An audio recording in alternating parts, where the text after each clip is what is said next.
of this is, there's, I'm very big on like, correcting a lot of injustices, but there's, arisen this sort of cottage industry around it. Like the Right. Robin DiAngelo's is just like, oh, come to my sensitivity anti-racist fucking seminar.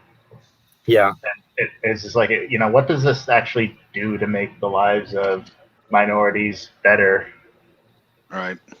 I think we have a guest whose arrival may have saved us from this conversation. Steve Englehart, comics pro extraordinaire, and many other things, which we'll talk about. How are you doing, sir? I'm doing good. I'm sorry to mess up the end of several friendships or whatever was going on there. no, it's good. So did you created the Shang-Chi or Shang-Chi character? Yeah, well, it was always Shang-Chi until an actual Asian person explained how to say it. But yeah. Did you ever think that he would be getting his own movie? Not really. After Iron Fist, I figured they'd shot their wad on Kung Fu stuff. And since Shang-Chi was out before Iron Fist in the comics, I looked a little askance at the idea that Iron Fist got a TV show and Shang-Chi didn't. But I figured, well, that's the way it goes. So, no, I wasn't really expecting. I'm going to call him Shang-Chi because that's what I always call him. Mm. And you also are you in the credits at all for this film or no?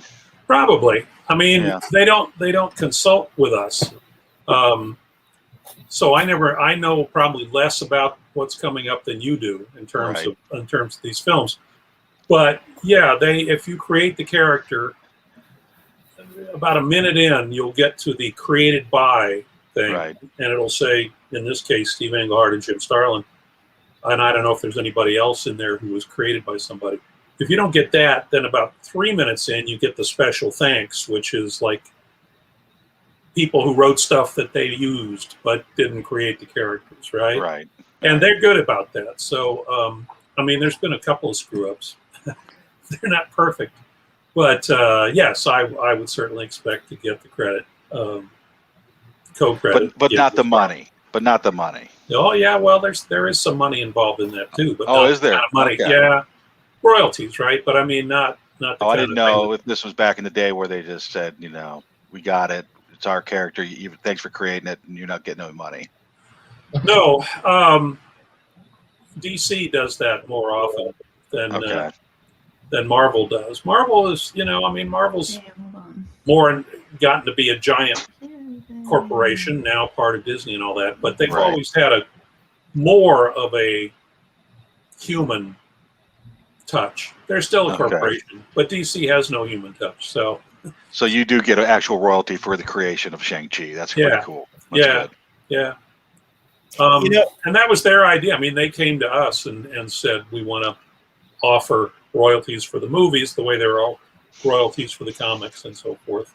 Nice. So yeah, I mean, again, I can bitch about this or that little thing, but by and large, they're upright about the whole thing.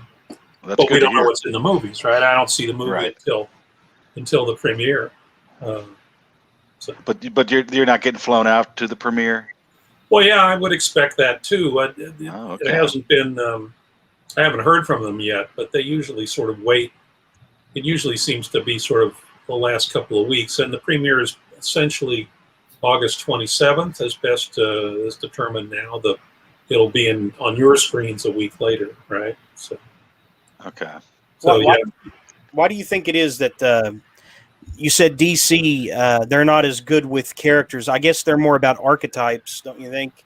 And Marvel is about the characters, wouldn't you think? Yeah. Well, and so I didn't create Captain America. So even though I created the Captain America we all know, the guy who stands for American ideals, I don't get any money for that. Right. But I get money for Shang-Chi. I get money for Star-Lord, right? So at DC, if you don't create somebody even in the comics, they don't give you any royalties. I mean, the example there is I'm drawing a blank all of a sudden. Guy Gardner. Right. Guy Gardner was created by John Broome and Gil Kane, and he was basically a failed character that nobody used. And then Joe Staten and I came along and turned him into the Guy Gardner that we all know, and we don't get any money for it. And we have asked for it, and they've been very adamant about no, not getting it, because you didn't create it. And I know the same is true for other people. I'm not gonna go into names, but I mean other people who have taken an existing character and made it better. Right. Get, you know, if you did it for Marvel, Marvel would say thanks and we'll give you a credit in the movie somewhere. If you did it for DC, you don't get anything. So, you know, I see. It is what it is. So you say that you kind of molded the Captain America into what we kind of think of it that character is today. What era were you writing Captain America? What 72, 73, 74. Okay. Okay. That's when he changed from being the living legend of World War II to being the symbol of American ideals. Okay. That is cool. So have you ever written Doctor Doom? Yeah. Have you? Okay. Yeah. I've written pretty much everybody. So have you done a major storyline with Doctor Doom, or did he just get... Well, I did. Yeah. I mean, I did a Luke Cage story with Doctor Doom, which a lot of people found interesting. I did Supervillain Team Up, which was Doctor Doom and the Submariner. And I wrote Fantastic Four with Doctor Doom. I mean, yeah, okay. I've written him a bunch of times. Well, great. I think I might have read the Submariner one. That seems familiar to me. Very cool. I'll have to look that up. I noticed Doctor Doom is my favorite. So okay. I notice a pattern throughout your career where you come along and you give characters a personality where perhaps there wasn't a personality before, or at least not one that stuck. And you did the same thing with the Avengers, and you kind of are credited with introducing that dark vibe to Batman that held up in basically every movie since the 90s, right? Yeah.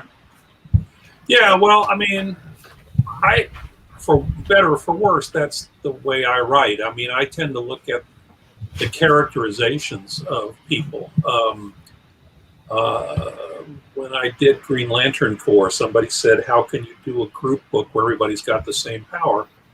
And I said, it's not about the power, it's about the different people in the group. And that was always my thing, that I wanted each person in the group, each person in the comic, whatever, to have some sort of personality. I mean, they're just more interesting to write that way than to just sort of, do the same thing over and over again. So, yeah, I was just talking about that this morning, but when I was given Captain America, they said, it's really not, it's going to get canceled or it's going to go bi-monthly. It's not a popular book. Since you're the new guy here, it's yours. But I went home and I thought, if I were Captain America, who would I be? And not in the sense of like, if I personally was wearing a costume, what would I do? But like, who would this guy be if that was what he did for a living? And that's been my case with all of them, I guess. I mean, I just tend to kind of go, who is the Scarlet Witch? Who is, whoever these people are, and try to bring that out, So that was just more fun for me to do that. What was the editorial disagreement that led to your departure from Marvel?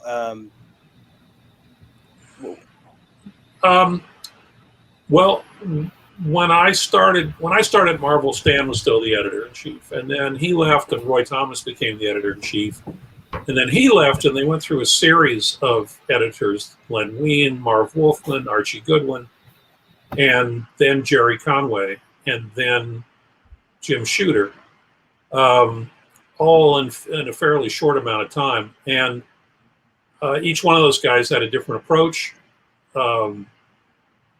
I don't really want to get into the details of it, but there was an approach that I really didn't appreciate, didn't think was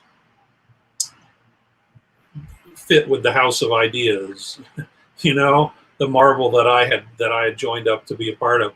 So so I left, and I really was just planning to go. I was planning to go to Europe with my wife actually, and then DC called, and I ended up fitting in a year of DC before we left. But I mean, people go back and forth all the time. It was a big deal at the time, at least to me. But I've gone back and forth between the companies a number of times. I think everybody has. You get tired of something at one company, and the other one is always anxious to hire you to say, oh, we got that guy that now. Anyway, it was the right thing to do at the time. I think I don't regret it, but neither do I look back on it as some apocalyptic thing. It's just I don't want to work at Marvel anymore at the moment. So.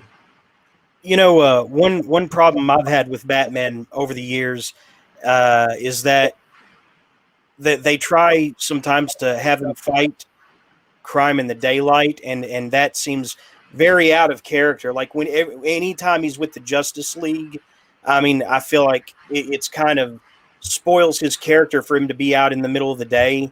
I mean, he should be in the shadows at night, watching. Do you have a problem with that? I mean, well, I agree with you. I don't know that you can set every Batman story after dark. I mean, it's a good idea to try, but I assume sometimes, and as you say, with the Justice League, they don't usually try to make that particularly dark. No, but I mean, I definitely, my thing with him was it's always 3 a.m. in a rainstorm under a full moon, if you can have a full moon and a rainstorm. But he's the thing with him is he's all atmosphere. I mean, in addition, he's everything that he is, but he, like Captain America, is a costumed athlete, but he's got this aura. And Batman also has an aura. It's a different aura, but it's that sense of, he's just ominous. He's just, it's dark and scary. He's a gothic presence, right? Yeah. Yeah, and so I think you should try to get there. But if you're going to do Batman and the Outsiders or Batman and the Justice League or whatever, I mean, those guys aren't trying to write him specifically. So then they have to find something that works for everybody. But yeah, I mean, Batman, that was the thing that I really wanted to do with him, was the darkness and the pulp atmosphere to the whole thing. And of course, you did the iconic Joker fish storyline where he wants to somebody to patent, and pay him royalties for the Joker, the fish that's exposed to the toxin or whatever. Yeah. I mean, you really gave some gravitas to the Joker character. I mean, before that, he was just basically a goofy clown, right? And you injected some edge into that. Well, he had been a homicidal maniac the first 2 years of Batman's existence, and then they wanted to be family friendly, and so they turned him into the clown guy. But that was in really trying to get that pulp darkness back into Batman. I mean, it was obvious that I needed the homicidal maniac guy to come along. I wanted to do, I mean, I had a very short run on Batman, so I wanted to do the major villains, Joker, Penguin, and since the Joker hadn't really been crazy for a very long time, I wanted to demonstrate that he was crazy, and for whatever reason, the whole idea of the laughing fish, him demanding copyright over fish. It's so funny. It struck me as funny, but the thing, and I think the Joker even knows that it's funny, but he also thinks that it should be that way. Of course. Right? What I like about him is anybody could decide to rob a bank, but the Joker will say, well, I'm going to rob a bank and I'm going to use a horse parachuting out of the sky. And then he'll figure out how to make that work. right? Which that's pretty cool if you're gonna be nuts and committed to it. Mhm. So yeah, that was Yeah, I was actually rereading that arc today because I've been very much looking forward to you coming on, and thank you for being on. But I was like, I was so interested because it was like, wow, did Christopher Nolan give Steve any writing credits or what's going on here? Because I felt like The Dark Knight really was drawn very heavily. I think the Wikipedia article mentions like the first Batman movie that was like the Tim Burton Batman movie, but no, man, for me, I really saw the plot beats of The Dark Knight in there in a way that was like, it was obviously more comedic than The Dark Knight and more like funny and a little bit more campy and fun like comic books can be. But it was like, I felt it. I felt the atmosphere. I felt the things that were happening. It was interesting. It was like, really interesting how your thumbprints are all over that. yeah. Well, DC did take all the Batman stuff that I wrote, including stuff they didn't even publish. There was a third run of Dark Detective that they didn't publish, and all that was obviously handed off. Again, I'm not on the inner circle, but yeah, I saw the same thing. I mean, when he was putting together Christopher Nolan, when he was putting together the film, he was obviously looking at those books among others, I assume. And that's a case where. But it's weird. I mean, so I was explaining special thanks earlier. I don't know if you were there for that, but special thanks is when they use your idea, but you didn't create the thing. Marvel does that, and DC. I was astounded. Zack Snyder's Justice League.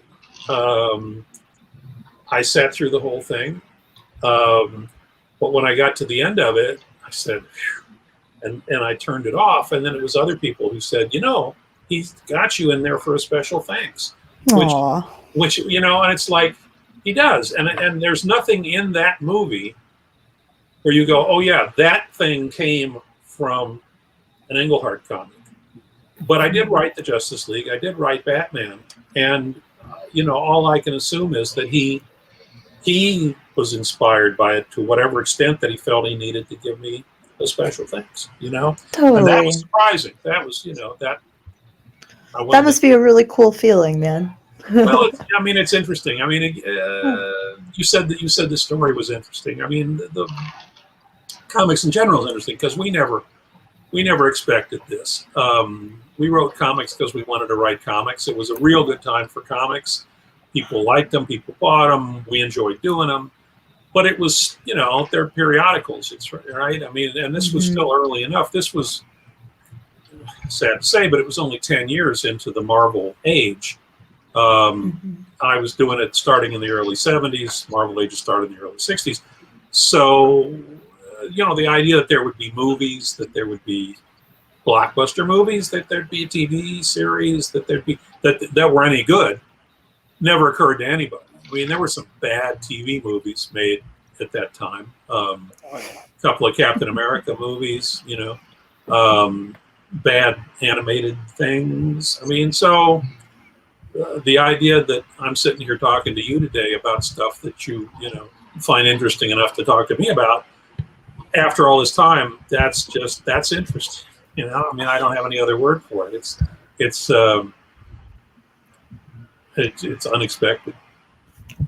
Well, to me, it's like, it's really interesting. I was really looking at, I read Night of the Stalker today too, and it's like the prose of Night of the Stalker and the narration, it's like a short story. You could take that text out of the illustrations and just read it, and it would be a fantastic short story. And it's like, man, like, the root of great art is always, great construction, and these comics are just so well constructed, I mean, your comics are so well written, and you have these great illustrations from this fantastic era of, like, really still, like, bright, but more, like, getting into realism type comics, and, and it's just, man, it's like, this is, to me, is, like, one of my favorite periods of comic books, for sure. It's just great. Yeah. Well, as I say, I think everybody who was involved in it really was into it, you know? I mean, for whatever reason, there were a whole bunch of us who really liked comics. And so you did get really good art to go along with whatever kind of story you wrote, you know? I mean, and there were other people writing really good stories, and there were other people doing really good art. And it was a very creative time. You see, I mean, the 70s, what can I say? You see it in movies. 70s movies have their own vibe to them. Experimental and you know, breaking the rules and stuff, and we were right in the heart of really good rock and roll. You know, I mean, it was a time,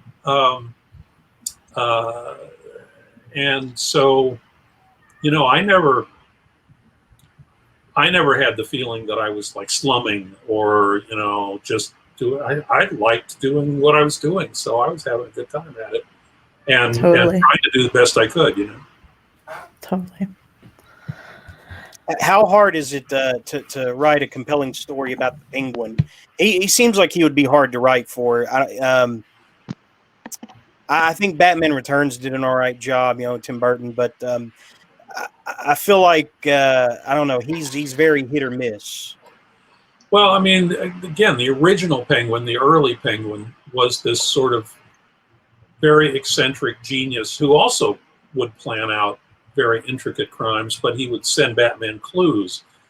And so that's what I did, you know. I mean, I tried to build a mystery, try to do clues, but you would misinterpret them so that the Penguin could pull off his thing, except Batman was too smart, so he figured it out.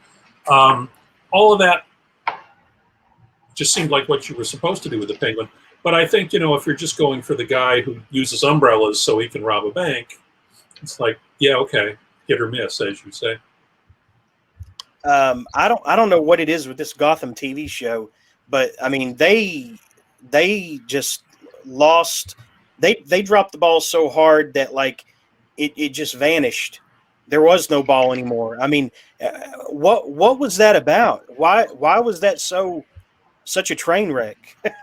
Well, I wasn't involved in that at all. They did pull in a teenage Silver St. Cloud at one point, which was kind of weird. But I don't think, you know, I mean, I'm just a guy talking here. But I mean, Marvel clearly understands how to do superhero stories. They started out a little bit heavy on the fan service, but then they started making like actual movies, and now that's what they do.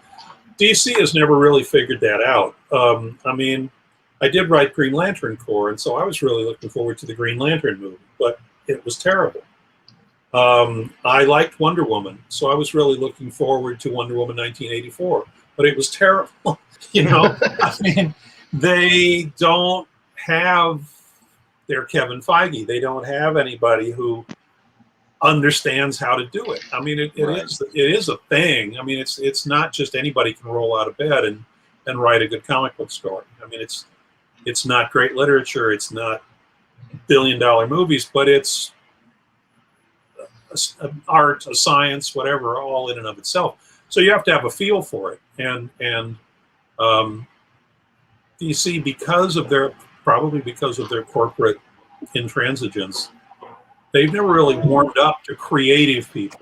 You know, they as far as DC is concerned, you're working for them, you're filling out a form, and you're getting paid for it. End of story. So they don't have a feel for characters. You know, individual writers might, you know, working at DC, but as far as DC goes, they don't. They're not human.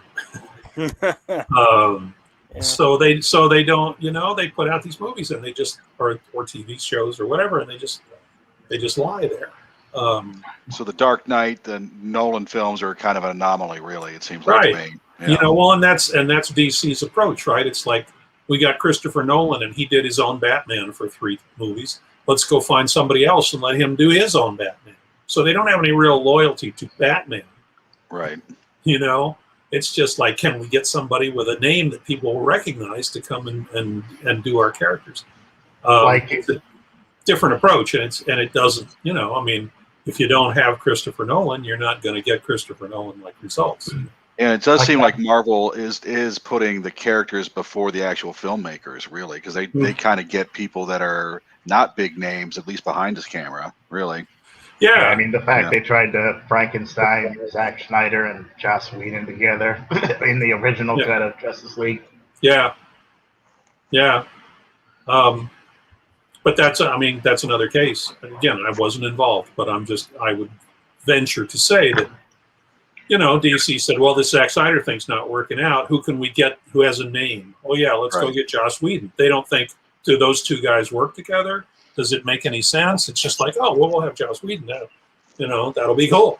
And that's how they approach it. You also had a pretty good run on Doctor Strange.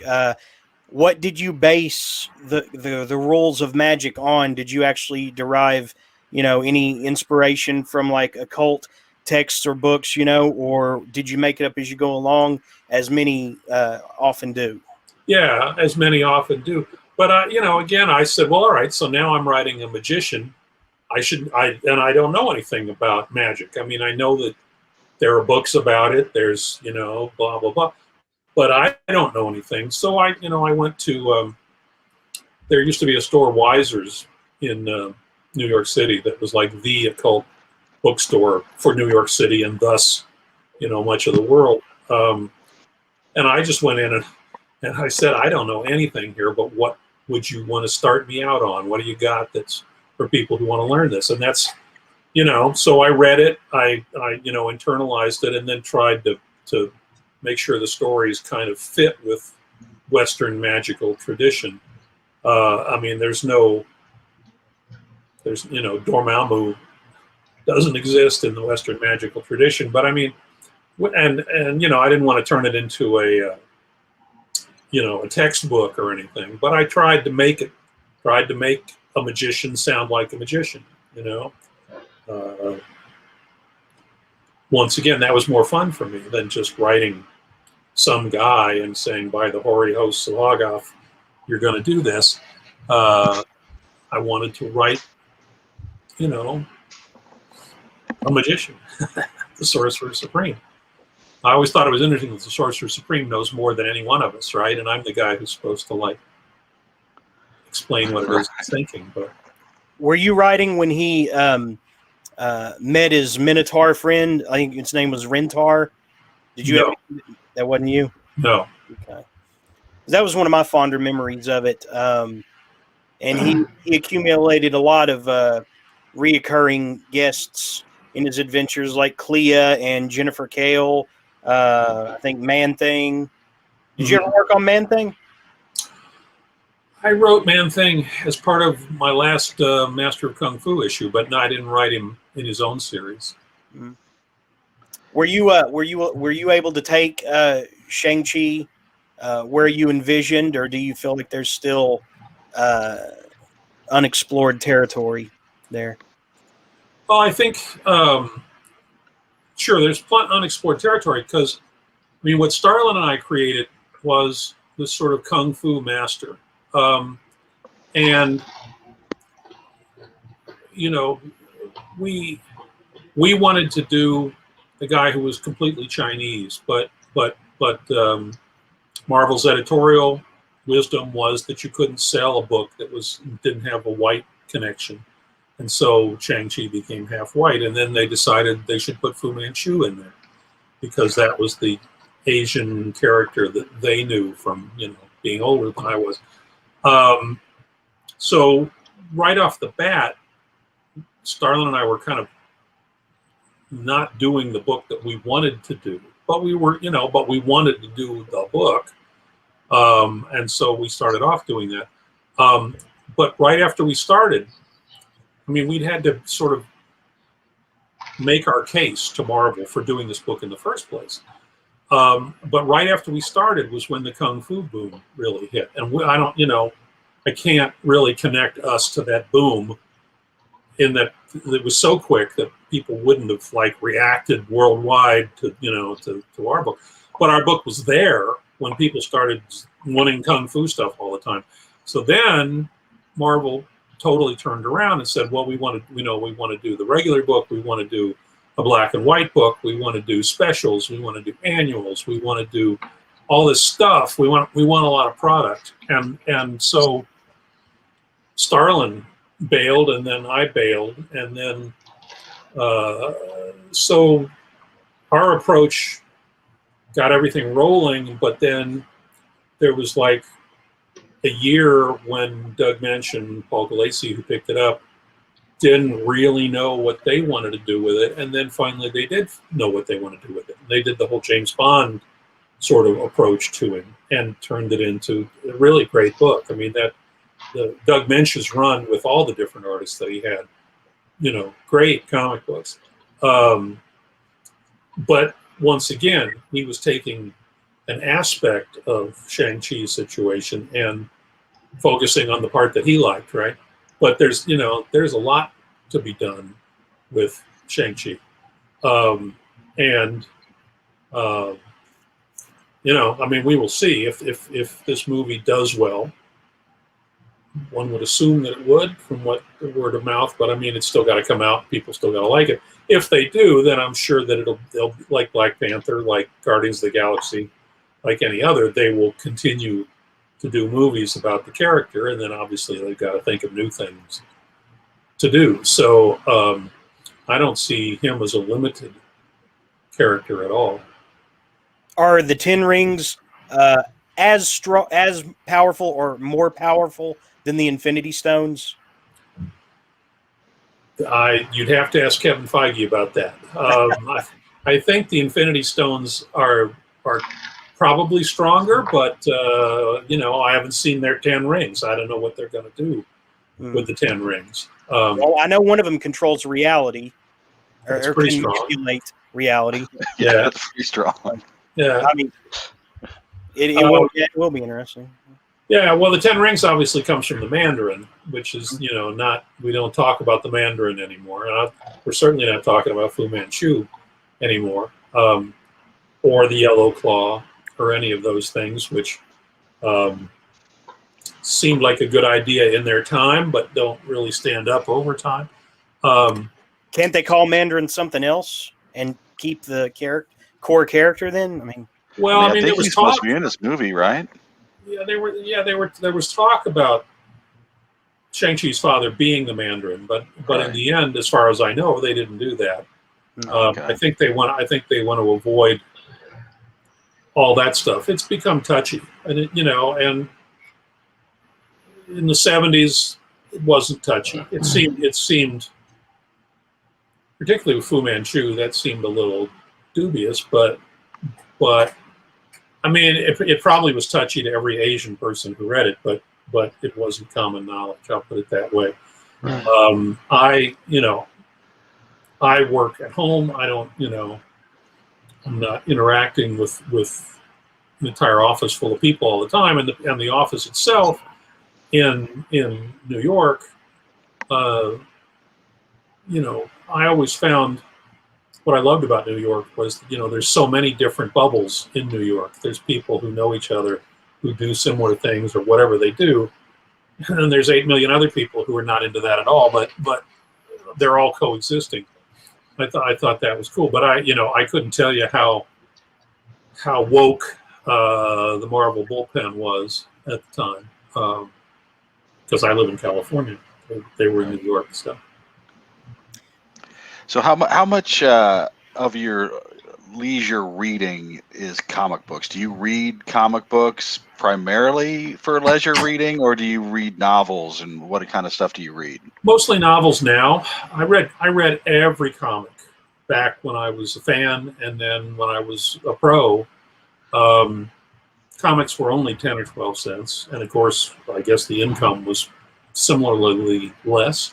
Right. But I mean, I bought all the Marvels and all the DCs, and when I say all the Marvels and DCs, I'm including the romance books and the westerns and all that stuff. But I also bought all the Charltons and all the Gold Keys and all the all that stuff. I just loved comics, and I was interested in everybody who was doing good work. Was there some guy at Gold Key like Russ Manning doing good work then I wanted to see that and not be locked into any particular thing. When I got out of comics in like 2005, somewhere in there, and started doing non-comics. Well, I'd already done some TV and other things, but I mean, started writing books, started writing prose things. So I switched over to reading mostly that. So yeah, mostly books now, but all comic, well, and still books, but all the comics and some books back in the day. So what kind of novels do you read? What do you like to read? Mysteries, mostly. People think, oh, you write comics, so you must like science fiction. But I never really got into science fiction that much. I like mysteries. Detective Comics, man. Yeah. That's why I guess I was able to come up with a mystery for the Penguin or whatever. But Batman, I like the world's greatest detective. I like trying to figure out who the Okay, so you genuinely like the mysteries where there's actually a puzzle. You're not necessarily deep into the, say, crime noir or hard-boiled detective genre. Well, no, I like them too. I mean, okay. I guess I like all of that stuff, but the top of the heap would be the puzzles. Where you have to, you and Ellery Queen or Hercule Poirot or whoever has to figure out from the clues. But no, I like noir. I like police procedurals.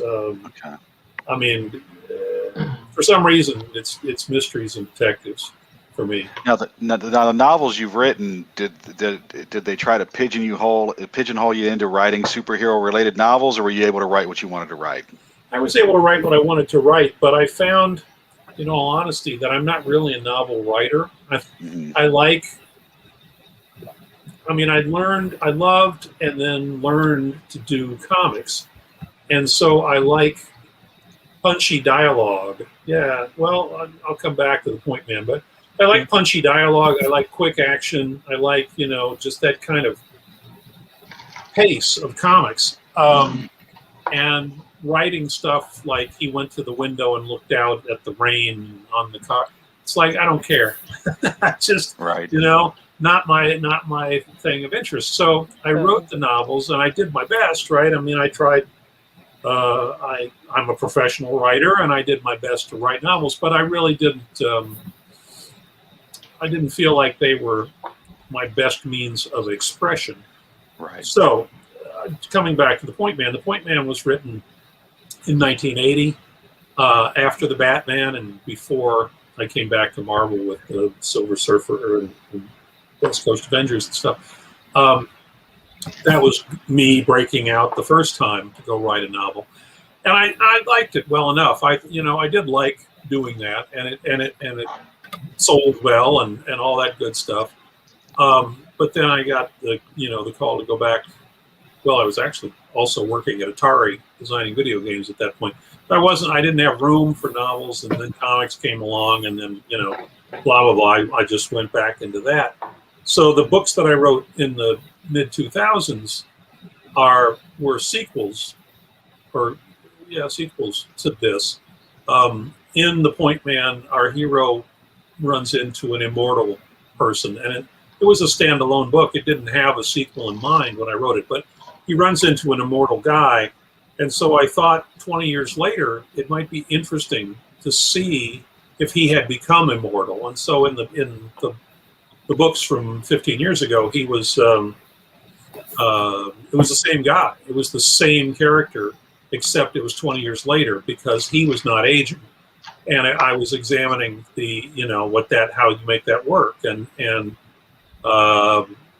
so there was those books were mysteries and mystical, and they did what I wanted them to do. But again, I don't think they didn't come out. I just got tired of writing about the rain.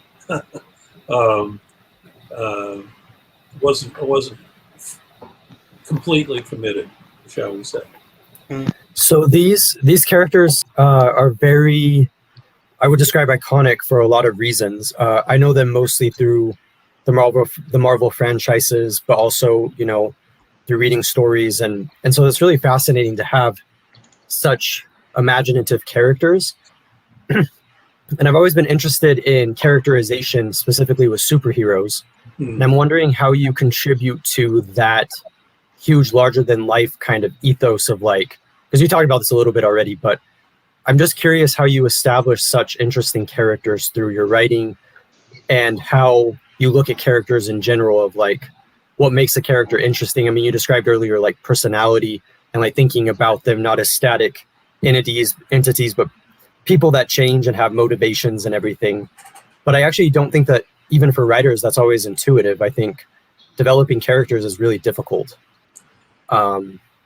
For me, it pretty much is intuitive, and I mean that's just me. I'm a collection of talents and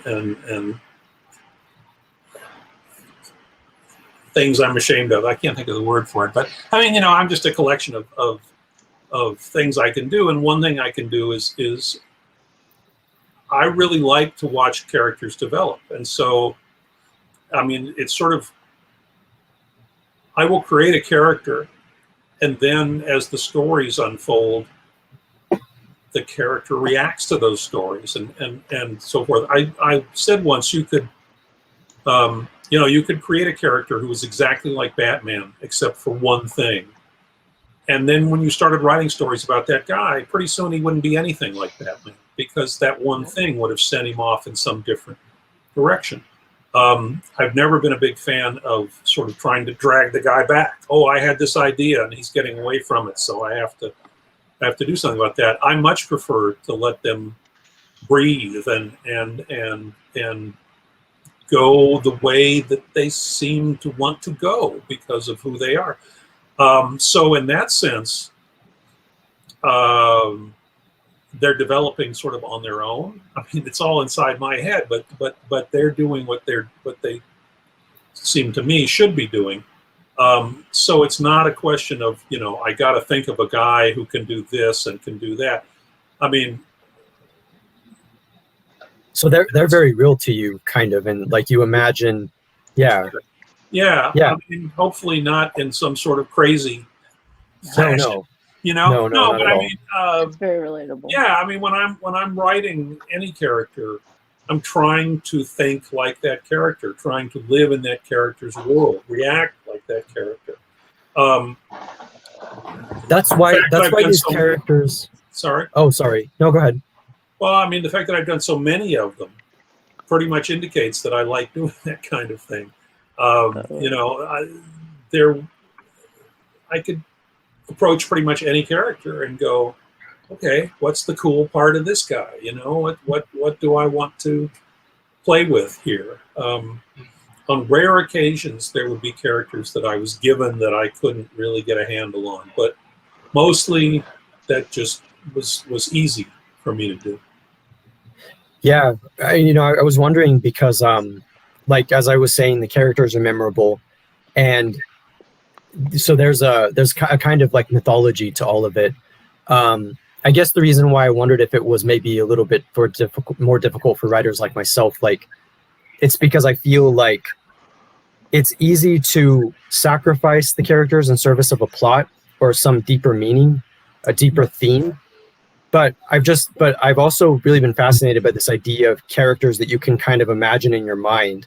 And like, to give an example, like I think Captain America is interesting because he does have he has that clash within himself of like who he wants to be and how that runs up against the world. And I guess,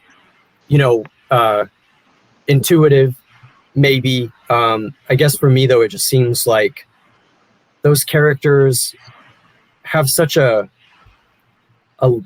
interesting reality to them. But it sounds like your approach is like not focusing so much on like you have to have a specific idea of what a character is. Those things kind of seem to emerge as you're writing and as like you're exploring. Yeah, right? Exploring is right. But I will say, I mean, when I was doing Luke Cage, this is the story of a young writer. When I was doing Luke Cage, I was mostly with George Tuska, and George Tuska was an old artist. And every month I would do my best to come up with a story for Luke Cage that made sense, right? And I would give it to George, and George would go, "Yeah, I don't think I feel like drawing that," and I would get back. I would get back artwork where Luke Cage was doing stuff that Luke Cage would never do. And yet it was my job to make it sound like that's exactly what he would do. And I learned you can make anything work. You know, I mean, you might have to back up. You might have to take a running start at it, but you can sort of figure out why. I mean, people can do anything, right? And so if I'm letting a character run, but sometimes I'll go, it would be really cool if he did this, but that would be somewhere down the line. But I can sort of like circle in to get to that point. And sometimes I can't. Sometimes the character just isn't going to go that way no matter what I do. And I don't like the idea of like forcing him to go. But if I can sort of go, well, he would, all right, he could do this or he could do this. But if he did this, then that would lead me to where I need to get to for this other. You know, I can do that. I mean, I do obviously plot these things. It's not stream of consciousness. But I really liked the thing about comics being, you know, new every month was you could do a comic, you could do a character and let him go where he wanted to go. And when you picked him up the next month, that's where he was, but you had a trajectory, but you could also, you know, you needed a new story for the new month, whatever. And so you know, I've done a lot of stuff where you kind of go, all right, I got this thing and I got this thing and I want to make them both work. So how do I do that? And then, you know, figure that out. Again, leaving the character as unscathed as possible. But I take a lot of pleasure in good plot mechanics too. I mean, you know, in terms of does this hang? In terms of mystery, like the mystery genre. Yeah. I mean, and that's far more rigorous because they have to tell you stuff and make sure you don't notice it. But I work from character, but I do plot. You know, I mean, and I don't mean to pit them against each other. I just think because like, so I guess because another way I'm thinking about this is, so Jeremy once said that with certain characters in books he's reading or characters that he really identifies with, there's this idea of like people playing chess with each other. That was kind of his analogy. And what makes these characters exciting, the ones that you're talking about and the ones that are really a part of popular culture, there really is this powerful notion of like, you feel like they're complete individuals. You feel like they have a story to tell and that they have strategy and all of these things that they're interested in, and they have their own motives and their motivations and things that they want to bring about in the world. And I just think that's a great analogy for kind of what we've been talking about, because it does seem like these characters like have that deeper realm from what you're describing. And you know, I did mention, you know, I don't want to pit different elements of the story against each other. Right. Part of it is probably just finding like a moderation with the way that I tell stories. But it is interesting to think that there can be this deeper mythology of personality based off just imagining how a character would be and seeing where that goes and not getting in the way. I have heard that description for creating characters before, and it's very, I think it's an interesting idea. It's an interesting approach. So, well, and you're talking about the deeper thing. I mean, I started out as an art assistant to Neil Adams, and Neil taught me a number of interesting things artistically. But Neil said that he used to like to do splash pages with complete detail of whatever the setting was. Then he could do the next 6 pages with no backgrounds at all, but people would think they were there because they had seen what it all looked like. But he didn't have to keep drawing it, right? There's a lot of things like that where you can, you know, really get some depth into a character, and then you don't really have to like keep hitting it all the time. You can, you know, you've established it, people know it's there, new readers won't, but you'll come back to it at some point. But I would just say, I mean, I'm not really sure what you're trying to do or whatever, but I mean, again, speaking from what I learned about this thing, this is a cliche, but I mean, you need to write what you want to write, the way you want to write it. I'll drop another name. I picked up the Avengers from Roy Thomas, and I spent like the first most of a year trying to write Roy Thomas stories for it. And it wasn't until I sort of switched over to trying to write the stories that I personally wanted to write that I felt like I really got a handle on the book. And I think the book, you know, had a good run in there and so forth. Trying to think, well, you know, how would Englehart do it, or how would anybody do it? You can take something from that, but I would say don't be trying to, you know, to do the other guy's story, because you've got your own strengths and weaknesses. You know, the things that you can do really well and things that you might have to work on. And you know, if you're going to be a full-time writer, you sort of need to have a handle on all of it. But some things just work on. You know, I mean, that's just what you do. But I guess sorry, Jeremy, real quick. It just seems like it's a fun process the way you describe it. Like it's just very organic, and it was for me. Yeah. Go ahead, Jeremy. And that's talent, right? I've been saving this one, but I have wondered for multiple decades now what was going to happen with this Malibu Comics / Ultraverse title called The Strangers.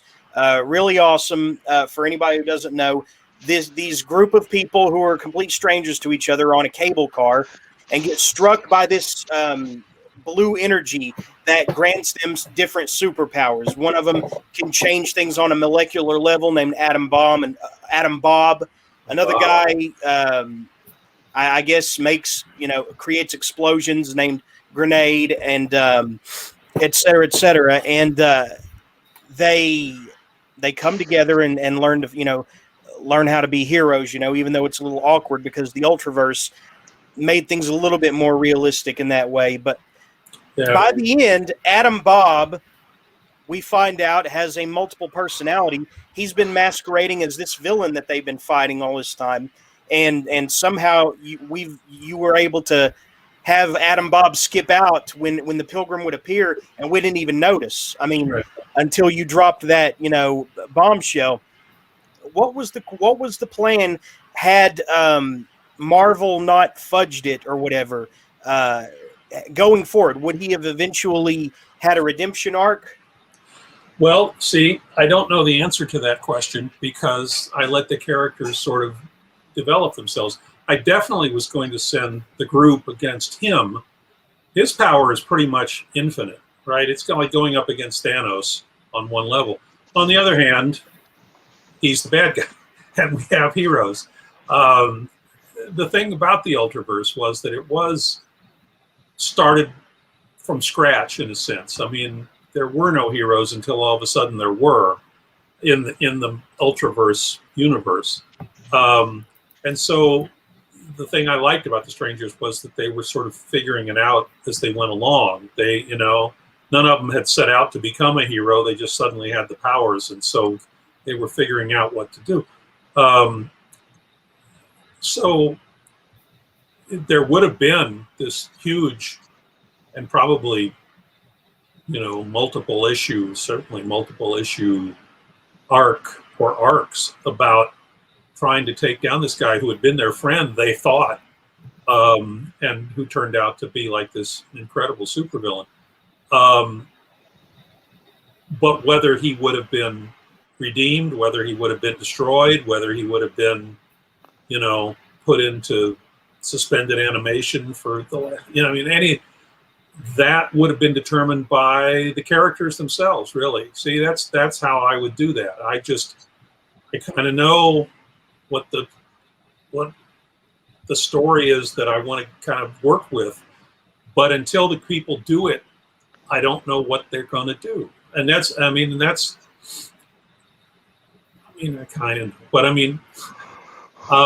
had a bunch of remodeling done here in the house a long time ago, and the guy would come in and he'd say, well, no, what I'm going to do is I'm going to put shelves here and I'm going to do this, whatever. And what do you think? And I'm like, one of my deficits is I can't really visualize that well enough to say. I mean, I hear what you're saying, but I don't know what I'll think about it until it's actually built. which has sometimes caused me to spend extra money to get it unbuilt and changed.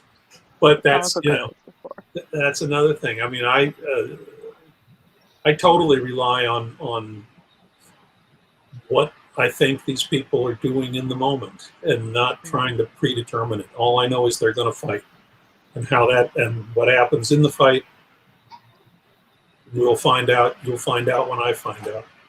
But I never did it, right? I mean, Marvel did close it off. So people ask me that about a lot of the books that I got off of. What were you going to do next? It's like, I don't know. I just, Yeah. you know, if I had continued, I would have found something to do. But I did not walk around with elaborate plans for the future for anybody. So it was the journey, not the destination. Yeah. Do you feel that? Do you feel that Marvel intentionally kind of deprived the Ultraverse of opportunities for survival once they bought it, and along with Malibu? Or do you feel like they gave all the characters a decent shot? Because you created the Nightman, right? Or Right. at least you worked with him, and he had a TV show, Right. and I believe he was in the cartoon for Ultra Force. I actually watched that television show. I remember it. Yeah. Well, the comics, I felt portrayed Nightman better. I remember the TV show being a little over the top camp. Yeah. But Yeah. I mean, do you feel that Marvel intentionally fudged, you know, the future of any of those characters because they were the creators were supposed to continuously get a cut or whatever of those characters because of the way the contracts were set up with Ultraverse? Did Marvel intentionally ruin all those characters? I think you've pretty much described it. Marvel bought Malibu because Malibu pioneered Photoshop coloring. The Ultraverse books had Photoshop coloring before anybody else, and not too many people knew how to do it at that point in time. And so Marvel bought it for the coloring, and they never really cared about the characters. They sort of gave us the Black Knight and Loki, I guess. I mean, you know, sort of the second rank people. Silver Surfer showed up once or twice, you know. I mean, there were a few things, but by and large, they kind of like just sort of choked it off, just kind of, you know. And as you say, the contracts that we had with Ultraverse were better contracts than Marvel gives out, and that's why they've never been resurrected, because if they were to do Nightman today, they would have to give me more money than they would give the guy writing Daredevil or, you know, whoever. Which would only mean that the guy writing Daredevil would show up tomorrow saying, I want the same deal. And then, you know, they'd have to give it to everybody. Ultraverse gave us a very good deal. That's all I can say. And Marvel didn't want to have to mess with it. And so we've never seen him since. And, you know, I mean, there are characters in the Ultraverse which are somewhat similar to existing characters in the Marvel Universe, but there's plenty that aren't. Nightman for one, Strangers for another, but also, you know, Prime. I mean, there were a bunch of things that could have been done. And as you may know, Rune. Yeah, Rune. As you may know, Lord Pumpkinhead. Yeah, it's great. Yeah. They talked about bringing the Ultraverse characters into the Marvel Universe. They asked me to do that, actually, and I wrote or plotted the first issue, and then had to plot out the next 11 as well, which I'm not a big fan of, because I don't want to be writing issue 11 and just checking boxes about something that I said I would do a year earlier. However, we got all the way to that point where, you know, I'd done all that work, and then they just one day said, "Oh no, we're not doing that after all." But I'd come up. I liked the idea. For one thing, there were two Nightmen. Nightman had split into two guys, and it was like the thing I was saying about Batman and somebody just like the Batman before. I thought it would be really interesting to have the same character for the first 24 issues, and then he starts to diverge. And I want to do a Nightman comic for the Ultraverse and a Nightman comic for the Marvel Universe. Wow. That'd be cool. And if, you know, just watch the same guy turn into two different people and have two different sets of adventures. And I also like the idea that these guys started from scratch and had kind of gotten to the point where they were heroes to the world they were in. And then they come over here and nobody knows who the hell they are, you know? And they don't know that you're supposed to be in awe of Spider-Man. I mean, they never heard of Spider-Man. I thought there was a lot of interesting stuff that could have been done with that. But, you know, in retrospect, it was fairly clear that Marvel, once they really thought about it, decided they didn't want to have to deal with that. So none of the characters, no Ultraverse. so none of those Ultraverse characters got absorbed into the regular universe and were actually successful. No. Briefly, very briefly, Nightman and Gambit. There was a crossover there. It was a crossover, but it wasn't like a series. I mean, it was No. a mini, right? But I mean, Yeah. it was a limited thing. Yeah, a lot, like you said, a lot of the second string characters kind of got paired off with different ones, and the Silver Surfer versus Rune thing. Yeah, I remember that was fun. That's an e-ticket, that one right there. Yeah, But I mean, Nightman and Gambit, right? I mean, if there's half a dozen more prominent X-Men people who could be involved in that, but they went with Gambit. They went for the middle tier. Right. People. That's too bad though, because I identified more with those Ultraverse characters at the time than anybody in the X-Men, the Avengers, you know, and seeing Conan the Barbarian finish off Rune with a stake through the heart and then burn him, you know, that was so beneath that character, not because it's Conan, but just because, I mean, Rune was a force of major evil in his own comic, and I don't think you ever worked on Rune, but No. you at least know what I'm talking about. I mean, Yeah. he was not benevolent in not even a shred of his being. I mean, he was bad news if he showed up, you know. Yeah, but they were looking for ways to close things off, and I mean, again, Barry Windsor Smith had done both Rune and Conan. I mean, they got the Silver Surfer in there. I mean, they kind of treated Rune with some respect, but again, everything was sort of heading toward the drain all the time. So that's a shame. We liked the Ultraverse quite a bit. Everybody who worked on the Ultraverse was happy with the Ultraverse. Yeah, but I guess Malibu couldn't keep it afloat and had to sell, right? Yeah, well, I mean, Marvel went bankrupt, and it took everybody down with them. And Malibu was the last company to really hit bottom. But once they hit bottom, they had no money. So, I mean, we maintained our popularity long after other series and companies had sort of had run into difficulties. But in the end, Malibu only had a finite amount of money, and they used it up. So they had to sell. You also, I believe we'll be wrapping up soon because I've already kept you probably longer than you would have liked. But you also got into video game design, and one of the games that you worked on is quite a bit of lore attached to it now. The E.T. game. Yeah, right? Yeah. What is that about with all the legend of all these cartridges buried out in the Mexican desert? Or I mean, did you just run with that? I mean, what were you thinking when you started hearing that trickle down from different people? I mean, you had to have heard it at some point. I had to hear it, but it was not our game. I was on the computer side of Atari, and we did an ET game. The game machine side of Atari did their ET game, and theirs the one that was buried in the desert. It was so bad that nobody wanted it, so they just dug a big hole in New Mexico and dumped them all in there.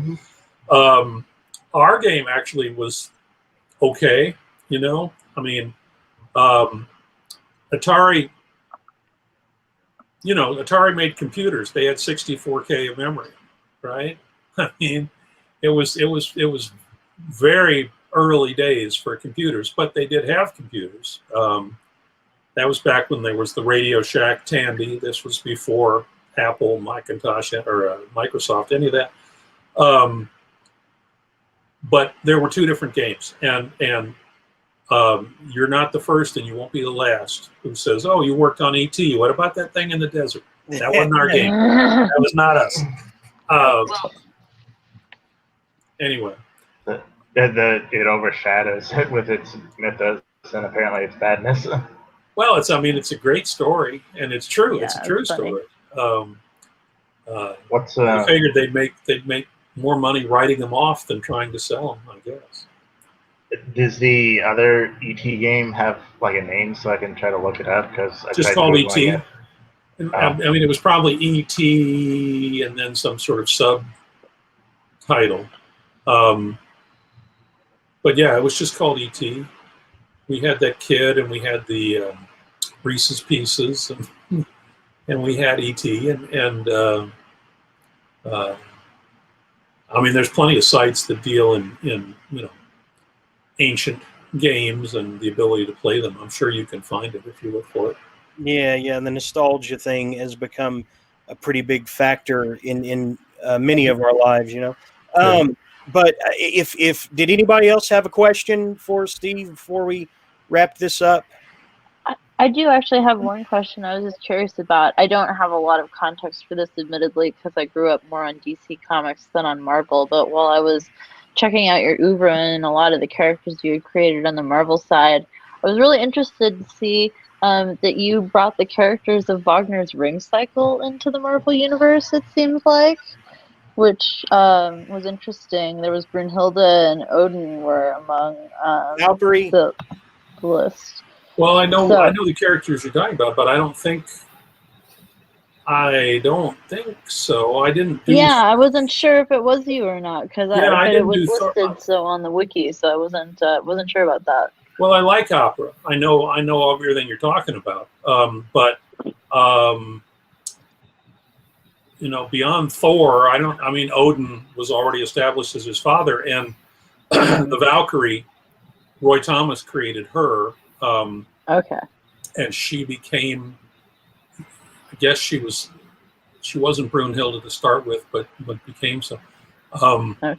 So I used them on occasion, but no, I didn't. I did do a Nightman that was basically based on Rigoletto, but Oh, interesting. yeah, That sounds really I was fun. into opera by that time, and That's cool, man.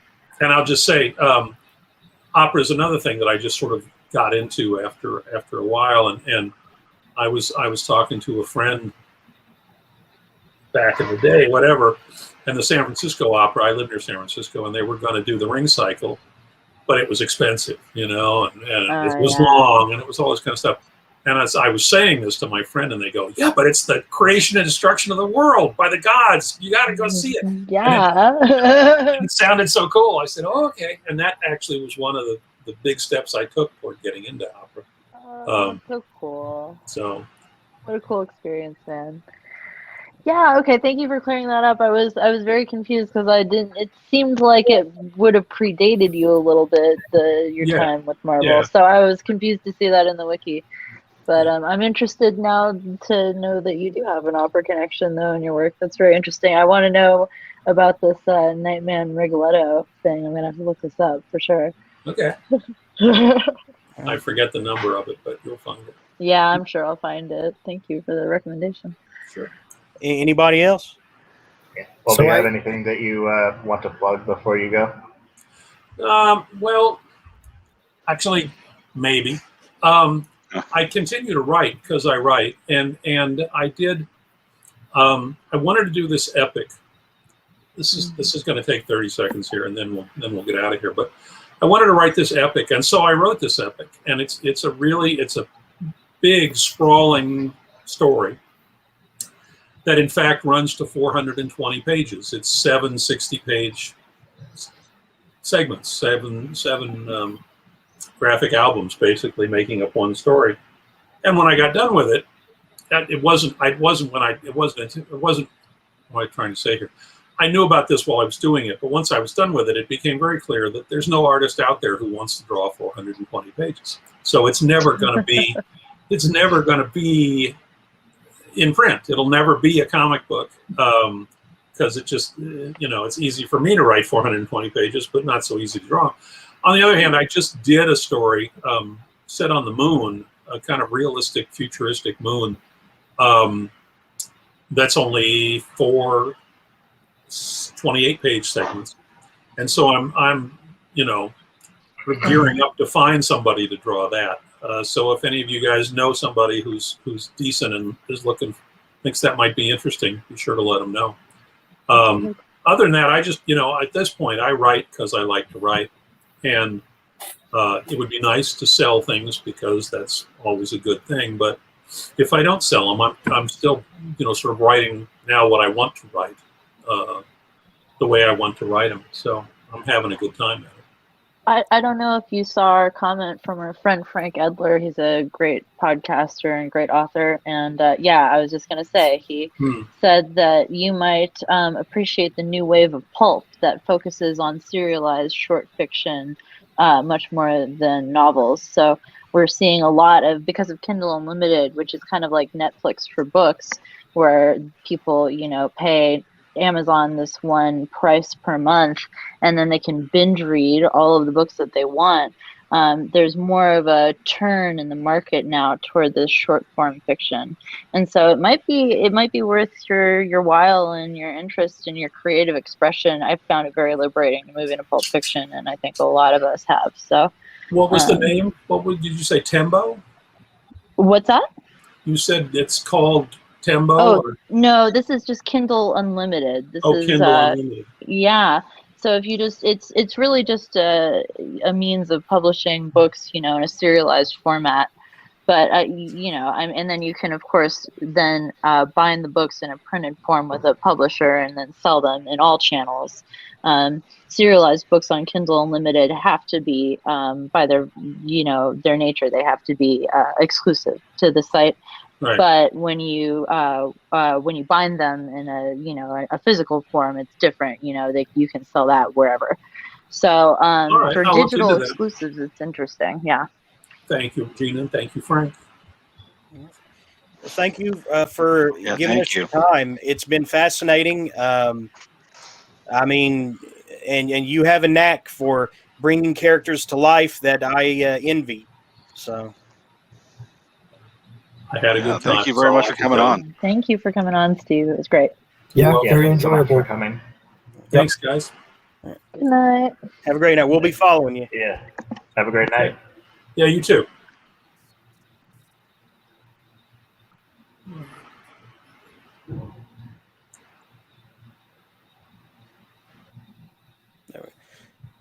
Yeah, good stuff.